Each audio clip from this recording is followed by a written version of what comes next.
আমার ওই রাত্রে খাওয়ার টাকা নাই, 20-30 টাকা পাইছি, রাতে খাবো। আমি বাড়িতে কি জোগাড় করে দিব?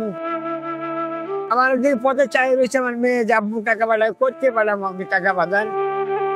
আমার নাম কবির। আমি অসুস্থ বাবুর্চি ছিলাম, এখন আমি আগুনে কাজ করতে হতে আমি কিডনিতে সমস্যা, আমি এখন কাজ করতে পারি না, আমার করতে বলতে সমস্যা। এখন কি করবো? 10 জনের কাছে হাত পাততেছি, যদি কেউ 10-20 টাকা দেয় হয়তো আমি চলতে পারবো, তাছাড়া আমার চলার কোনো লাইন নেই। একটা মেয়ে আছে ক্লাস 7-এ পড়ে, আমার ওয়াইফ আছে, আমি চলার মতো কোনো লাইন নেই, আমার জায়গা সম্পদ নাই, আমার একটা ছেলে নেই, আমি কিভাবে চলবো বাজান? আমার চলার কোনো লাইন নেই। আমার একটা সামান্য কিছু পান সিগারেটের দোকান যদি দিতে পারতাম, একটা রিক্সা হইতো, রিক্সাও চালাইতে পারতেছি না বাজান। আমি কি করবো? আমার কোনো উপায় নেই বাজান, আমি কি করতে পারি? মেয়ে পড়াশোনা করে, ক্লাস 9-এ পড়ে, এখন কি করবো জান? বাসা ভাড়া দিয়ে আমি কোথায় যাবো? মেয়ে থাকে আমার ওই ঘর আছে গ্রামের বাড়ি, ওই ঘরে থাকে, আর ওই স্কুলে পড়াশোনা করে, এইটুকুই। আর ওই আগে ওই যেখানে ভাত দিচ্ছিল কয়টা এক সাহেব, এই ভাত কয়টা খাইছেন। কি করবো? আমি মুদার কাজ করতে পারি না, কিছু না।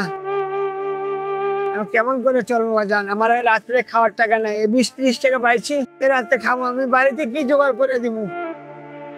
আমার যে পথে চাই রয়েছে, আমার মেয়ে যাবো টাকা পাঠায়, করতে পারলাম আমি টাকা পাঠান। আমার কি করার আছে? আমার কোন রাস্তা নেই বাজান, কোন উপায় যদি থাকে আমি করতে পারতাম, কিন্তু সাহায্য যদি করতে পারতে তাহলে আমি এভাবে চলতে পারতাম বাজান। আমি একটা পান সিগারেটের দোকান দিতে পারলে আমি চলতে পারবো, চার দোকান দিতে পারলে আমি চলতে পারবো বাজান। আমার থেকে সাহায্য করতেছে না বাজান। তাহলে পান সিগারেট দোকান নিম্নত না হলে 10,000 টাকা বা 20,000 টাকায় মিলে তো 4,000 টাকা হইলে আমি চলতে পারবো। আমার উপরে আর কিছু না, আমি যেন পেটের 4টে ডাল ভাত খাওয়ার মতো আমার তৌফিক থাকে আল্লাহ। এই যদি কেউ সাহায্য করে আমার, তার জন্য আমি অনেক দোয়া করবো। আমি নামাজ পড়ে এত আসছে, বেশি কিছু আমার জানা নাই বাজান। এই পর্যন্ত দিচ্ছে, কি করবো বাজান? আমার তো কেউ হেল্প করতেছি না বাজান, আমি কি করার আছে? আমার তো কোনো রাস্তা নেই বাজান, কেউ হেল্প করে না। আমার একটা ভাই নাই, কিছু নাই, আমি একা। আমার একটা ছেলে নাই, আমার যে সাহায্য করবে, আমার কাজ করবে, আমার কি আছে বাজান?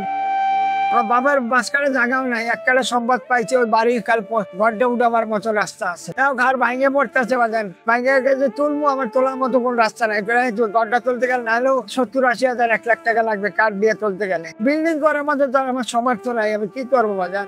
কি করতে পারি? আপনাদের যদি কোনো হেল্প থাকে বাজান, আমার যে হেল্প করবেন, এইটুকু আপনার কাছে আবদার আছে, আমার কিছু বলার নাই বাজান, এগুলো ক্ষমা প্রার্থী। আমার যখন কিছু নাই, 10 জনে হেল্প করলে আমি করতে পারবো, 10 জনের রিজিকের উপর সবকিছু আমার কোনো সমর্থ নেই বাজান।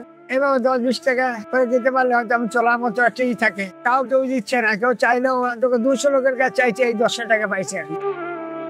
এই 10 টাকা দিয়ে কি করতে পারবো?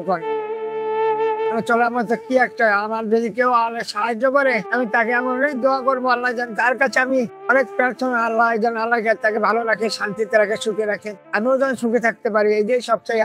হ্যাঁ, ওখানে ওই ব্যাংকের সামনে, ওই ব্যাংকের ওইখানে সিকিউরিটি গার্ড আছে, ওনার পাশে ঘুমায়, উনি সারাই পাহারা দেয়, ওনার পাশে ঘুমায়, যে একটু খেয়াল রেখে নেই।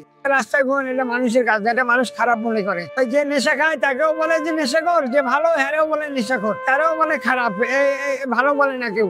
এখন আমি যদি কোনো রাস্তায় পাইতাম থাকার মতন, দিনে হয়তো 10 জনের কাছে যাইতাম, আর তৌফিক থাকলে 4 দোকানের বাইরে দিতাম, 5 সিগারেটের বাইরে দিতাম, আল্লাহ ডাল ভাত খাওয়ার মতো তৌফিক থাকলে আমার আর কিছু লাগবে না।